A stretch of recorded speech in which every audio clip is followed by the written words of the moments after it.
Godzilla Singular Point tem mais evoluções que o Shin Godzilla. Eu mapeei cada detalhe oficial do anime e eu vou te mostrar agora todas as evoluções dele. E aí, meu querido, tudo tranquilo? Eu sou o Gabriel e hoje eu quero falar pra você das versões que a Netflix e a Toho trouxeram do Godzilla aos animes. E não, mano, não é o Godzilla Earth, né, que a gente já conhece. O Godzilla em questão é o Singular Point, um kaiju que parece uma mistura dos monstros da Toho e com tantas evoluções que o pessoal confunde com o Shin Godzilla. Só que tem alguns detalhes que passaram desapercebidos e eu vou te mostrar tudo hoje, então bora começar.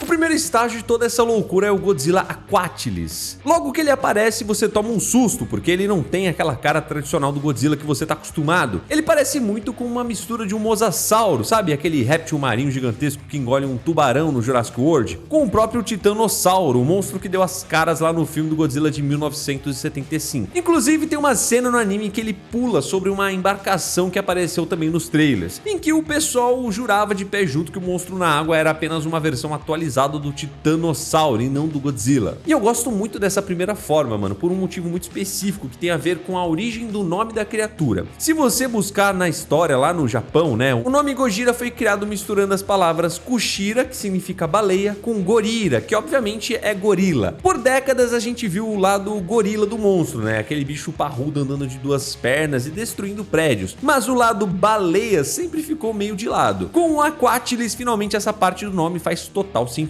Ele é uma criatura totalmente adaptada para os oceanos. Segundo os registros do anime, nessa forma ele já chega medindo em torno de 50 metros de comprimento, nadando com uma agilidade assustadora e extremamente rápido.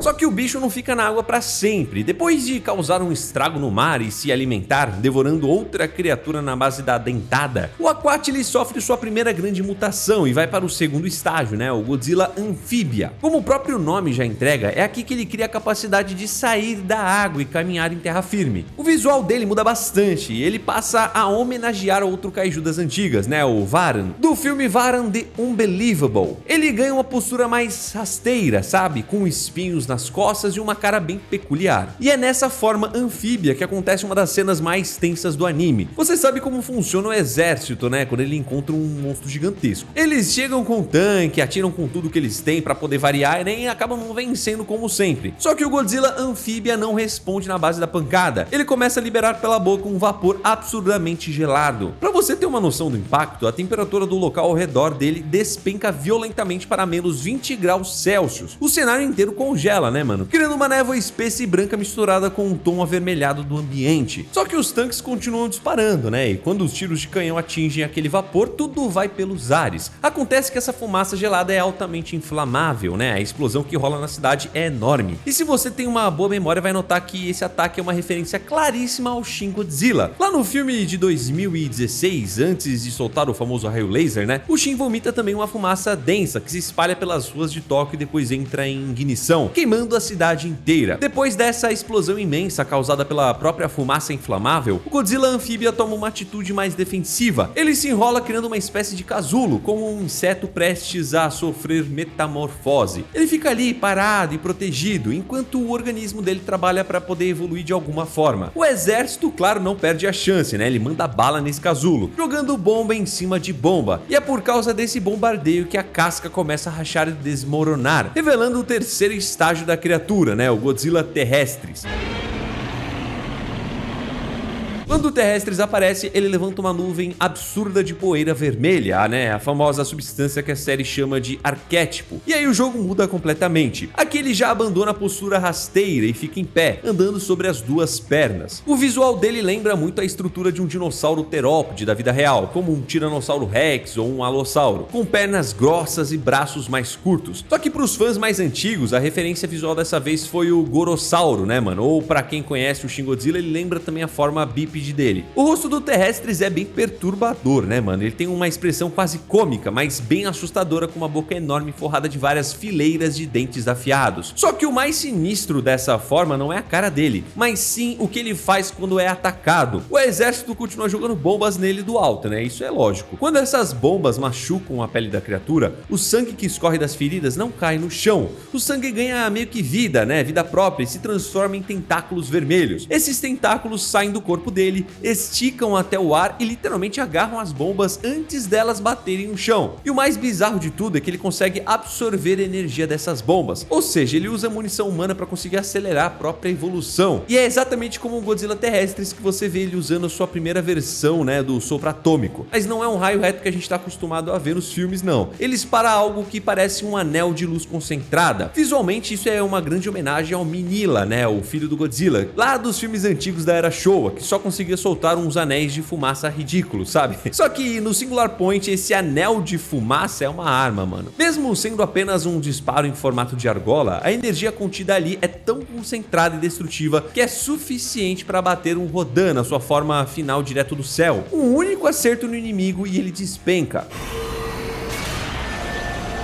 Depois de aguentar mais uma chuva de mísseis e absorver ainda mais energia desse fogo cruzado, o terrestre chega a seu limite e evolui para sua forma final, né? O estágio que todo mundo queria ver, obviamente, no filme. Ele se transforma no Godzilla Ultima.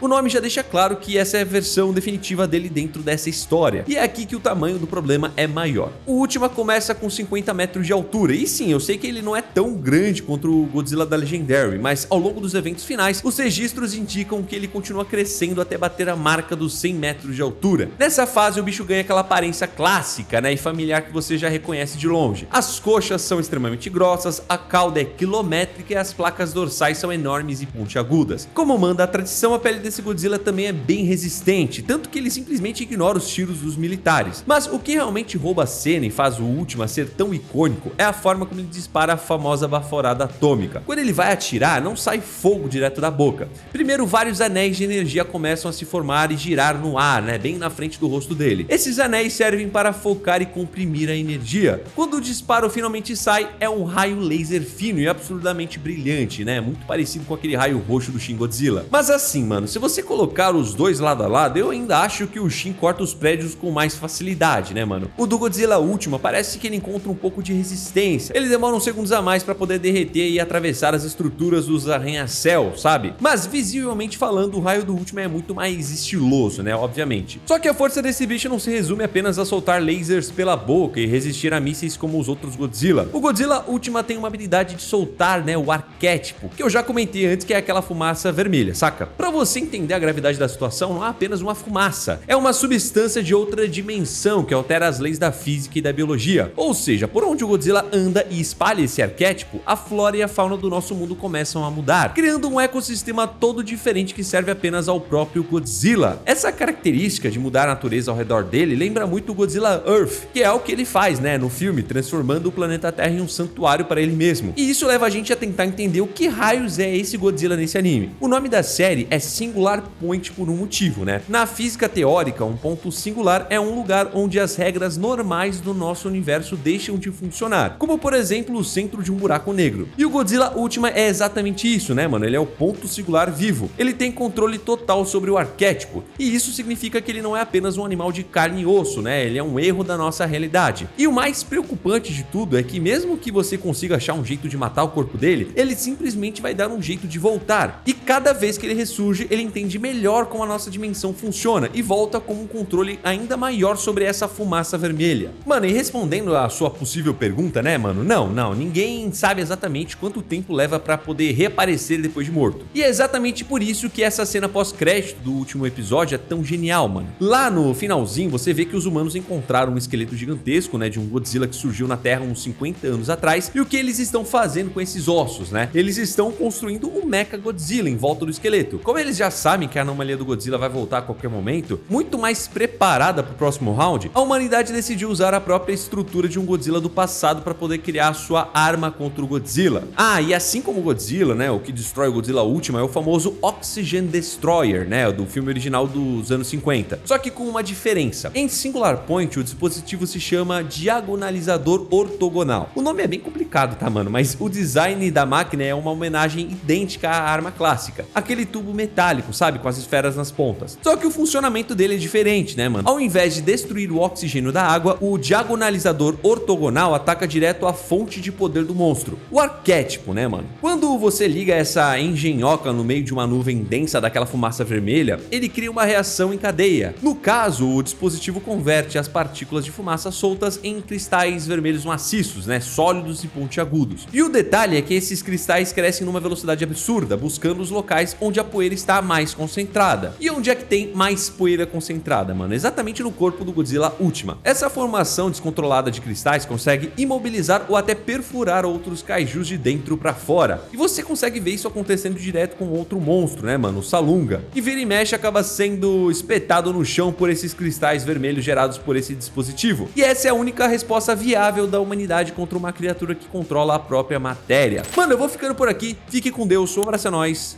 Tchau.